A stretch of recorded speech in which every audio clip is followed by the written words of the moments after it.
Suara Rinto kali ini mau berbagi informasi mengenai apa yang program-program yang ada di BPJS Tenaga Kerja.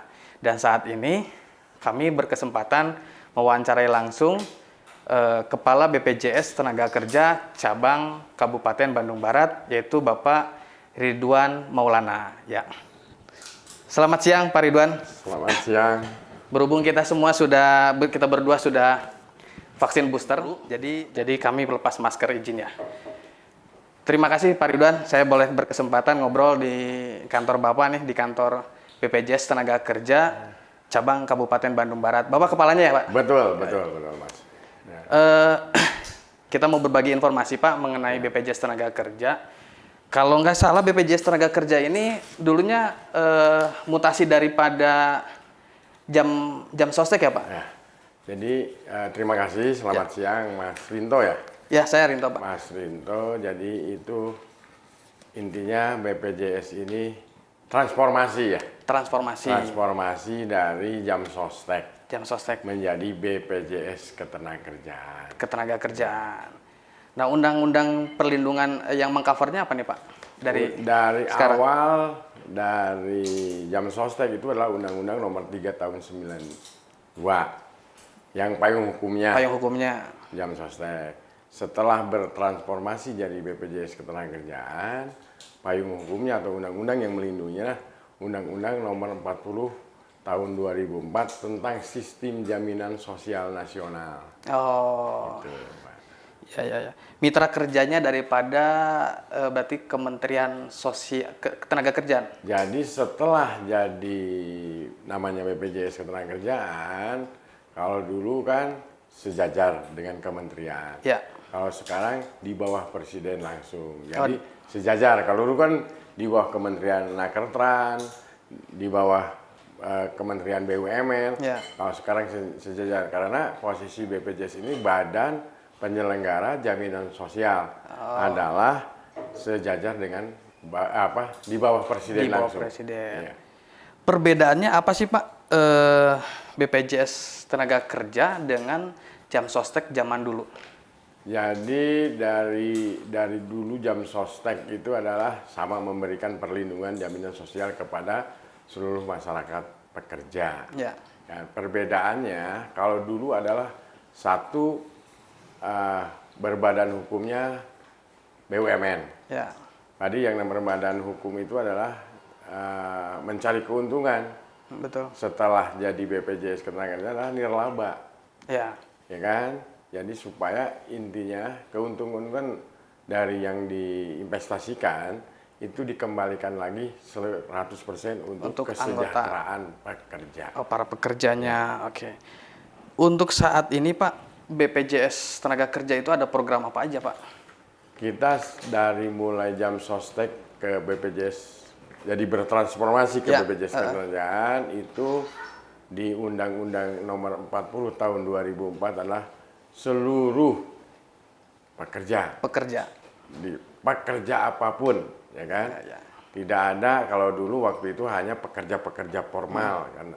Sekarang baik ada dua kategori, pekerja formal atau pekerja namanya penerima upah. Penerima upah. Dan bukan penerima upah. Non formal ya. Penerima upah adalah seperti bekerja di perusahaan atau di pabrik atau di bank atau di organisasi, gitu kan? Dia mendapat upah, ya kan? Mendapat gaji, mendapat imbal jasa lah, dari pemberi kerja. Gitu. Itu adalah dinamakan PU, penerima upah disingkat. Kalau bukan penerima upah adalah berdiri sendiri seperti ojol, ojek online, UMKM, pedagang bakso, ibu rumah tangga, atau namanya pembantu rumah tangga, atau supir-sopir dan lain sebagainya, gitu kan. Nah, untuk yang kalau PU nih Pak, kita bahas satu-satu PU dulu. Kalau PU ini berarti wajib hukumnya Pak? Itu kalau udah berdiri undang-undang, itu wajib. Kalau dia perusahaan si pemberi kerjanya sudah menjadi CV, PT itu wajib. Wajib. Tapi kalau misalnya dia masih bentuknya UMKM atau mungkin yang baru bergerak merangkak lah ibaratnya, namanya firma atau koperasi atau badan usaha yang di bawah CV, itu tidak wajib. Wajib. Sebetulnya kan gini Pak, jadi yang namanya BPJS Ketenagakerjaan ini adalah kewajiban, wajib ya. Jadi wajib si pengusaha atau si pemberi kerja untuk melindungi tenaga kerjanya. Ya, jangan sampai tenaga kerjanya tidak terlindungi, ya kan? Ya. Seperti tadi resiko kecelakaan, resiko meninggal dunia, resiko kehilangan pekerjaan, gitu kan? Bisa meninggal, bisa celaka, itu kan harus ada yang mengcover. Yang mengcovernya. Ya. Jadi lebih diwajibkan, ini hukum wajibnya untuk penerima kerja apa pemberi kerja? Ini pemberi kerja. Pemberi kerja ya. Kerja. Nah, kalau misalnya pemberi kerja tidak mengikut sertakan para pekerjanya ke BPJS Tenaga Kerja, ada sanksi nggak Pak? Ada sanksi, karena udah berupa undang-undang. Bahkan terbaru itu ada yang namanya Inpres nomor 2 tahun 2022. Ya kan? Itu di sana tentang optimalisasi. Karena selama ini kan kepesertaan BPJS ya ada pertumbuhan tapi masih di stagnan. Ya. Gitu. Jadi dibentuk lagi Inpres. Sanksinya berupa apa ya Pak? Sanksinya administrasi kah? Atau denda? Denda, hukuman dan lain sebagainya, termasuk ada sanksi administrasi. Oke. Gitu kan.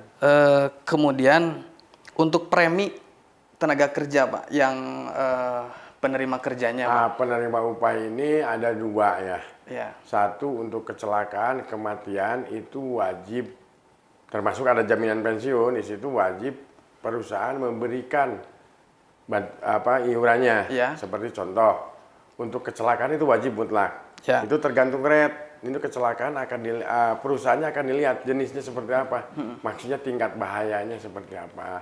Kalau di bidang jasa untuk kecelakaan kerja itu 0,24% sampai setinggi-tingginya 1,74%. Ya kan? Itu wajib. Ya. Yang kedua di kematian 0,3. Ya kan? Di JHT 3,7%. Yang tenaga kerja itu hanya subsidinya atau dipotong gajinya 2%. 2%. Dari upah yang dilaporkan. Dari upah, 2% dari total upah. Dan pemberi kerja tadi kalau nggak salah kurang lebih saya hitung akumulasi berarti sekitar 4%. Ya, 4,24%. Kalau 0,24 itunya perusahaan jasa lah misalkan. Kan ada jasa, tambang, pertanian itu rate-nya beda-beda. Oh, beda-beda ya Pak ya? Beda-beda, ada 0,24, 0,89, 0,54. Jasa 0,24. Tambang di 0,89. Karena tingkat bahayanya kan dilihat. Oh iya, jadi mempengaruhi ya preminya. Nanti bisa dilihat dari siupnya, dari bisnisnya seperti apa gitu. Kalau jasa itu seperti guru, pengacara gitu kan, di bidang-bidang jasa. Jadi low inilah ya, low risk ya. Low risk dengan high risk juga ada perbedaan ya Pak. Betul. Kemudian untuk ininya Pak, berarti untuk tadi perusahaan kan kurang lebih sekitar 4,22%. 4,24% dan si penerima kerja yang dapat upah ini pekerja kurang lebih sekitar 2% dari total gaji yang dilaporkan, ya kan? Nah, ini Pak kalau untuk penentuan premi BPJS Tenaga Kerja ini ada nggak korelasinya dengan laporan keuangan perusahaan? Sebetulnya harus sama sinkron ya. Pengeluaran dia benar nggak gajinya berapa jadi gitu ya. Sampai kan yang sekarang terjadi ini malah ke UMK gitu kan. Yang terjadi sekarang padahal semuanya berpacu ke UMK. Padahal UMK itu adalah jaring pengaman. Jangan sampai menggaji itu di bawah UMK. Sebetulnya yang benar itu adalah take home fee gitu kan, sesuai dengan pajak, sesuai dengan laporan manajemen pengeluaran dan sebagainya kan gitu. Ya karena tadi kalau laporan gajinya semakin besar, otomatis kewajiban perusahaan, kewajiban juga si penerima kerja untuk membayar premi daripada BPJS Tenaga Kerja ini juga besar mengikuti ya. Nah kalau dari pihak BPJS Tenaga Kerja ini ada nggak Pak antisipasi untuk meminimalisir atau meminimalkan sekecil mungkin perusahaan-perusahaan yang tidak jujur dalam melaporkan gaji karyawannya. Ada nggak Pak? Pengawasan itu bisa kita kerjasama dengan Nakertran, bisa kerjasama dengan pajak, seperti itu. Dengan pajak. Kan laporan pajaknya seperti apa perusahaan. Dengan Nakertran apa menggajinya, seperti apa upayanya, upaya seperti itu. Paling berkolaborasi dengan ini dengan pajak, terus dengan Naker. Ya, oke Pak. Ya karena memang banyak Pak yang mungkin orang nggak mau ya bayar preminya terlalu besar, akhirnya mengurangi gajinya karyawan, misalnya tingkat manajer yang harus gajinya 10 juta. Bukan banyak lagi. Pasti ya? Bukan banyak lagi itu pasti. TKP-nya misalkan 10 juta, 20 laporannya juta. 4 juta. Dilaporkannya 4 juta, 5 juta atau 3,5 juta ya. Sesuai dengan UMK. Barat, misalkan. Padahal UMK itu adalah jaring pengaman sebetulnya ya. Betul. Jaring pengaman jangan sampai menggaji itu di bawah UMK gitu. Yang benar itu dari TKP, maksudnya supaya dikala dia sudah tidak bekerja lagi, sudah tidak mampu bekerja lagi, dia dapat akan jaminan. mendapat jaminan itu aja lebih jauh lebih besar. Ya kan harapannya seperti itu kan. Nah, kalau gitu kan bukan terkadang ya, pasti akan jadi kerugian juga untuk penerima kerja ya Pak. Ketika nanti dia pensiun, sebenarnya sesungguhnya misalnya gaji dia 7 juta, tapi yang dilaporkan oleh perusahaan 3,5, preminya kecil, perusahaan bayar, si karyawan juga bayar potongan daripada BPJS-nya kan cuma 2%.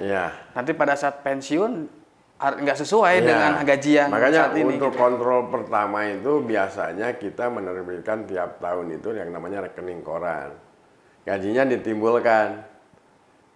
Oh, yang dari aplikasi. Bisa dari Jimo. Kalau sekarang bisa dari Jimo. BPJS-ku ya. Bisa dari aplikasi dari sekarang. Jadi kontrol juga si penerima kerja bisa lihat saldo dia tiap bulan itu berapa bertambahnya, dan gaji dia yang dilaporkan itu juga dia tahu ya Pak gitu ya. Sebetulnya. Itu kan dari tahunan kita, misalkan Januari 2020, nanti di 2021 akan mendapatkan jumlahnya sekian, saldo awal ditambah saldo akhir atau saldo awal berapa, terus ditambah lagi hasil pengembangan. Kita lebih transparan. Dengan upah, skala upah misalkan yang dilaporkan padahal dia itu upahnya sebulan 10 juta, tapi malah dilaporkan 3 juta. 3 juta. Itu kan sebagai kontrol awal ya. Ya jadi kalau gitu kan para penerima kerja juga rekan-rekan yang lain ya baiknya kontrol BPJS tenaga kerjanya melalui download lah ya minimal aplikasi BPJS. Ada yang namanya Jimo sekarang, Jam Sostek Mobile. Minimal tahu saldo lah ya. Saldo nanti dia bisa kontrol saldonya berapa tiap bulan. Betul. Jadi maksud harapan saya itu jangan sampai terima mentah-mentah begitu aja dari perusahaan. Jadi kontrolnya setelah selesai, pas dia berhenti baru kerja, baru ngurus kalau kata orang Sunda mah ribe-ribe lah ya ngurus. Yang penting dari awal dilihat gaji yang dilaporkan berapa gitu kan. Ke BPJS gaji yang diterima berapa gitu. Apa ada selisihnya di situ, kenapa terjadi selisih gitu. Padahal aturannya kan seperti itu. Untuk karyawan sendiri boleh nggak sih Pak komplain? Komplain boleh. Apakah misalnya kalau dia gaji dia sebenarnya 10 juta tapi yang dilaporkannya 3 juta akhirnya preminya dibayar? Boleh itu? Boleh, sangat boleh. Sangat boleh. Ke kantor BPJS terdekat saja ya? Ya kan BPJS Bandung Barat lah ya. Di Snaker gitu menyampaikan seperti itu. Nanti tindak lanjutnya berkelanjutan lah ya, mengalir sesuai dengan prosedur yang ada. Betul. Nah untuk perusahaan Pak yang sudah mengikut sertakan karyawannya atau penerima kerjanya itu dalam BPJS tenaga kerja, itu diwajibkan lagi nggak sih Pak pesangon dia ketika dia pensiun wajib bayar lagi pesangon? Jadi gini, sekarang tuh kita ada 5 program Pak. Satu ada jaminan kematian. Yang kedua program jaminan kecelakaan kerja. Yang ketiga jaminan hari tua. JHT. Yang keempat adalah jaminan yang ke-1 jaminan kematian. Kedua jaminan kecelakaan kerja. Ketiga jaminan hari tua. Keempat jaminan pensiun. jaminan hari tua. Ya, pensiun ya, jaminan pensiun. Kelima adalah jaminan kehilangan pekerjaan. Kehilangan pekerjaan. JKP namanya. Oh iya. Jadi perusahaan wajib lagi nggak kasih pesangon, Pak? Itu diatur dulu di Undang-Undang 13. Itu ada wilayahnya di Nakertran. Ya. Jadi ada PHK ada berapa kali berapa. Itu ada hitung-hitungannya. Oh, ada hitung-hitungannya ya. Berarti tetap loh, berarti masih ada ya kalau selain sekarang namanya Undang-Undang Cipta Kerja. Berarti masih ada ya. Masih ada kewajiban perusahaan membayar di luar daripada yang dia dapat di BPJS Tenaga Kerja. Betul. Gitu. Nah ini Pak, tadi juga Bapak sudah singgung JHT Pak. Kemarin para penerima kerja itu sempat emosinya meluap. Begitu ada yang namanya Permen. Betul, Pak. Permen nomor 2 tahun 2022. Itu kelanjutannya gimana, Pak? Jadi sebetulnya kan gini ya. Dari mulai tahun jam sostek ya. Kalau kita bicara jam sostek. Ya. Payung hukum jam sostek ke Undang-Undang nomor 3 tahun 92. Ya. Itu jaminan hari tua itu bisa diambil setelah usia 55 tahun. Awalnya ya oke. Gitu. Ketika langsung bertransformasi jadi BPJS Ketenagakerjaan, payung hukumnya adalah Undang-Undang Nomor 40 Tahun 2004 tentang Sistem Jaminan Sosial Nasional. Di situ terwakili di pasal sekian bahwa JHT itu bisa diambil di usia 56 tahun. Maksudnya bukan kan ini pemikiran atau paradigma kawan-kawan ya. Ini seolah-olah baru gitu loh. Dikembalikan dikembalikan dulu pernah terjadi di undang-undang di tahun-tahun 98 99 saat krisis moneter ya Pak. Itu krisis moneter, akhirnya kan tidak mungkin lagi harus menunggu 55 tahun dan lain sebagainya. Akhirnya dibuatlah ada Permenaker lagi yang bisa diambil kapan saja intinya. Ya, jadi tidak usah menunggu usia 55 tahun. Bahkan dulu itu jalan tengahnya mungkin ya, kalau menurut saya jalan tengah, filosofisnya jangan keluar dari filosofisnya. Namanya JHT itu hari tua, untuk hari tua. Ada 5 tahun 1 bulan, 5 tahun 6 bulan dulu. 5 tahun 6 bulan setelah dia berhenti bekerja, baru bisa diambil. Ya. Nggak harus menunggu 56 tahun dulu gitu. Itu dulu jalan tengahnya sebetulnya. Untuk menyeimbangi ya. Menyeimbangi aja. Tapi saya kira nggak ada masalah sebetulnya. Ya, karena mungkin ya kalau menurut saya di pemahaman di kawan-kawan ini seolah-olah hal yang baru. Padahal ini barang produk lama gitu. Produk lama masalahnya. Di blow up kembali. Di blow up kembali dengan hal yang lain, akhirnya menjadi bias ya gitulah. Menjadi masalah yang luar biasa ya soalnya booming. Padahal maksudnya untuk kepentingan kawan-kawan pekerja juga. Ya, jangan sampai harapan undang-undang ini jangan sampai masa produktif uang simpanan itu diambil. Maksudnya kalau udah masa menerima upah dan lain sebagainya, maksudnya jangan sampai uang ini terganggu, jangan sampai sudah tidak bekerja lagi atau sudah tidak bisa bekerja lagi, nah baru bisa dimanfaatkan jauh lebih besar kan? Ya. Seperti itu. Tapi kan ini Pak, pengertian di masyarakat itu lain ya Pak. Karena memang satu sisi yang namanya judulnya saja sudah berbeda. Jaminan hari tua. Otomatis keluarnya di hari tua. Tapi satu sisi masyarakat juga berpengertiannya bahwa itu uang saya, tabungan saya ya begitu berhenti baiknya harusnya dikembalikan. Itulah pengertian pemahamannya betul. Tapi untuk kelanjutan Permenaker yang ini kemarin kembali lagi ke awal. Jadi artinya itu batal ya? Batal ya. Jadi untuk para pekerja, rekan-rekan pekerja yang lain bahwa Permen 2 tahun 2022 yang sempat kita dengar pemberitaannya 2 bulan Februari kemarin itu batal ya Pak ya? Bukan ditangguhkan sementara hilang gitu aja Pak? Sudah dibatalkan ya? Dibatalkan. Oke. Jadi ada satu ketenangan buat rekan-rekan yang ini juga bahwa itu sudah nggak ada lagi. Nah Pak tadi itu ada pembagian masalah BPJS Tenaga Kerja yang bukan penerima upah. Dari tadi kita sudah beres bahas yang penerima upah atau yang pekerja formal ya Pak. Ada yang kerja yang non formal yang bukan penerima upah. Nah, bukan penerima upah ini bagaimana Pak? Nah ini sebetulnya di Indonesia mungkin paling banyak lah. Pekerja-pekerja yang informal ya Pak ya. Di sektor UMKM, di sektor pengusaha-pengusaha kecil, di sektor warung. Betul. Terjadi apa yang sekarang namanya ojol ya, ojek online, terus usaha-usaha sendiri gitu lah. Jadi yang dimaksud adalah bukan penerima upah itu bisa dua fungsi gitu ya.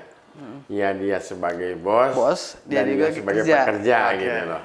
Nah itu intinya kan mereka juga harus dapat perlindungan nih. Betul. Ini banyak mungkin masih puluhan juta Disitulah lagi. tugas negara ya. Tugas negara. Jadi maksudnya di mana kalau terjadi hal-hal bukan penerima upah ada masalah atau resiko tadi, nah di situ adalah negara hadir dengan masuknya menjadi peserta BPJS Ketenagakerjaan seperti itu Pak. Dengan skala upah yang sejuta dianggapnya, jadi itu iurannya cuma sangat murah lah, 16.800. Kayaknya kalau kita bandingkan ya. Dengan rokok, dengan bakso mungkin masih di bawah ya. Jauh ya. Atau dengan itu 16.800 maaf Pak. Tadi 1 bulan atau bagaimana? 1 bulan Pak. 1 bulan itu 16.800. Oke. Jadi tapi mendapat manfaat yang luar biasa. Manfaatnya apa aja, Pak? Satu manfaat kematian. Kematian. Kalau peserta ini misalkan sudah terdaftar menjadi peserta bukan penerima upah, baru daftar, dinamakan daftar tuh udah terima punya nomor ya register ya kan itu kalau meninggal tuh ada 2 ya. Meninggal dunia biasa tuh maksudnya sakit dulu gitu kan, nggak dalam keadaan kerja, itu mendapat santunan 42 juta. Meninggal bukan karena kecelakaan kerja, 42 juta santunannya. Kalau yang kecelakaan kerja? Nah, kalau meninggal kecelakaan kerja misalkan dia lagi narik ojek, narik ojek itu kecelakaan sampai meninggal dunia itu mendapatkan komisinya 48 juta. Karena skala upah dianggapnya itu dengan iuran 16.800 dengan skala upah 1 juta. Jadi 48 bulan kali 1 juta berarti 48 juta. Dapat santunannya seperti itu. Terus kalau terjadi kecelakaan tidak meninggal dunia misalkan dirawat, diobatin sampai sembuh. Biaya semua ditanggung. Itu sistemnya biaya klaim atau kita bagaimana Pak? Jadi rata-rata kan udah hampir semua rumah sakit kerjasama dengan kita. Tinggal memperlihatkan saja, oh ini kecelakaan. Kartu BPJS Tenagakerjanya. Nanti rumah sakit mungkin informasi ke kita gitu kan. Itu di cover sampai sembuh. Jadi di sini di kecelakaan kerja ada istilah golden hour, 1 jam emas gitu. Kenapa? Orang celaka kan nggak mungkin dirujuk dulu ke puskesmas, keburu meninggal darurat namanya juga ya itu golden hour itu 1 jam emas. Jadi nggak mungkin harus ke klinik dulu gitu kan. Berjenjang itu keburu meninggal. Intinya kan nggak ada penanganan ya. Jadi kembali lagi Pak seperti yang tadi BPU bukan penerima upah. Selain manfaatnya tadi kecelakaan kerja dapat santunan 42 juta untuk yang bukan karena kecelakaan kerja dan 48 juta itu karena kecelakaan kerja ya. Terus kalau dia sakit dia dapat diobati secara tuntas sampai dengan sembuh, itu ditanggung oleh BPJS dengan hanya masukin aja kartunya, bukan sistem klaim seperti asuransi yang lain ya Pak. Jadi masukin kartu itu manfaatnya. Selain itu ada lagi nggak Pak manfaat BPJS? Jadi manfaat tambahan ya. Manfaatnya itu kalau terjadi sampai meninggal dunia itu dapat santunan untuk 2 orang anak sebesar 174 juta. Per 1 anak ya. Per 1 anak. Untuk 2 orang anak. 2 orang anak. 1 anaknya 174 juta. 1 anaknya? 1 anaknya. Berarti 2 anak 350-an ya? Iya, iya. 350 jutaan ya, Pak? Betul. Ini kan manfaatnya sangat luar biasa ya, Pak. Iya, amazing, Pak. Luar biasa. Amazing ini. Karena besar sekali. harapannya kan begini, Pak. Jangan sampai orang tuanya atau tulang punggulnya meninggal dunia, Iya. anak-anaknya tidak bisa Terlantar, sekolah, terlantar, ya, kesulitan untuk bayar ini dan beli buku dan lain sebagainya. Nah, itu untuk klaimnya, Pak. Jadi hanya untuk 2. Kalau anaknya 3 berarti 1 nggak dapat dong. Ya. Berarti hanya 2 Karena dibatasi kan 2. program negara itu program pemerintah ya. Iya. 2 orang anak cukup kan Ya, gitu. sesuai dengan program KB lah ya, Program Pak. KB. Jadi jangan banyak anak Iya, banyak iya, rezeki iya. lah ya.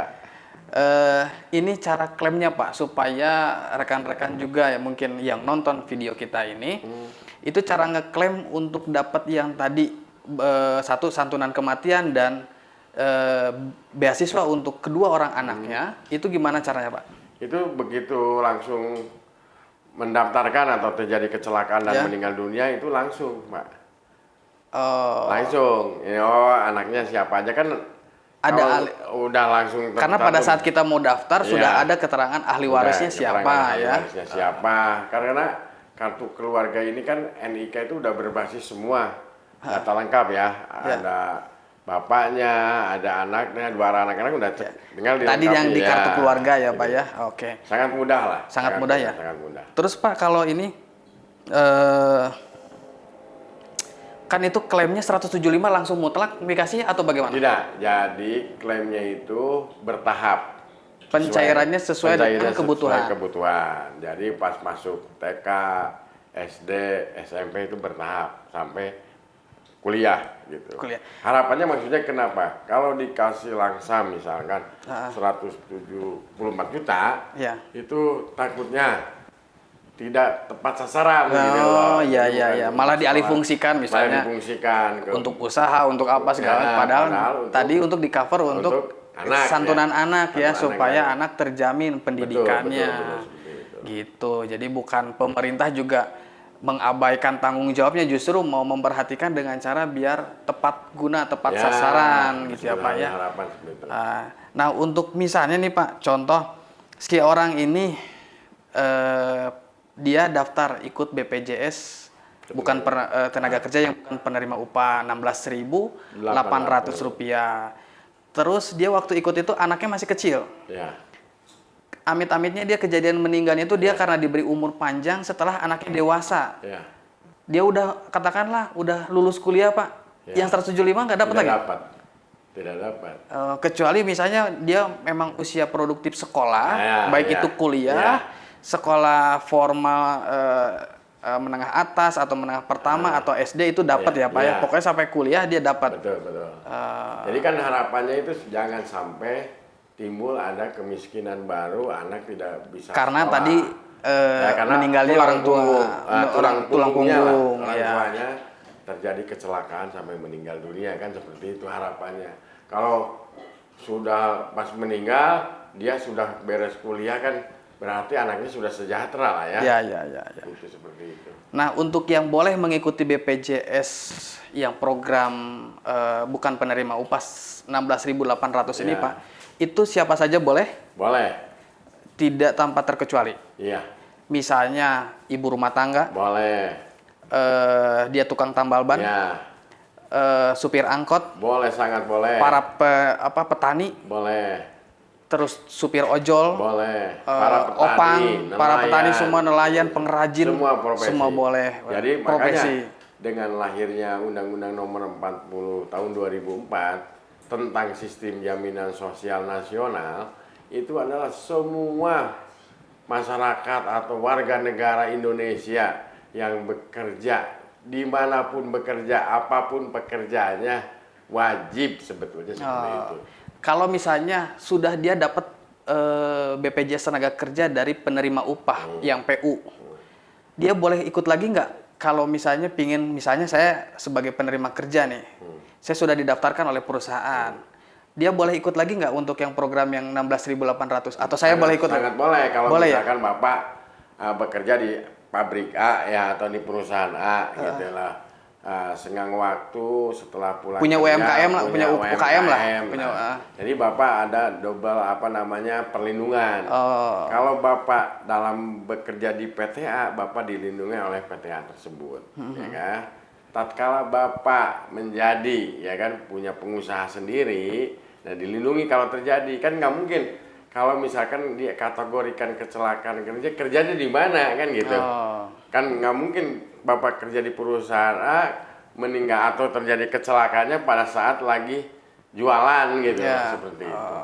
Ya. Jadi boleh double ikutan ya Pak, dan nanti juga klaimnya juga jadi double ya. Ada manfaat. Satu kali ngeklaim manfaatnya double ya tadi.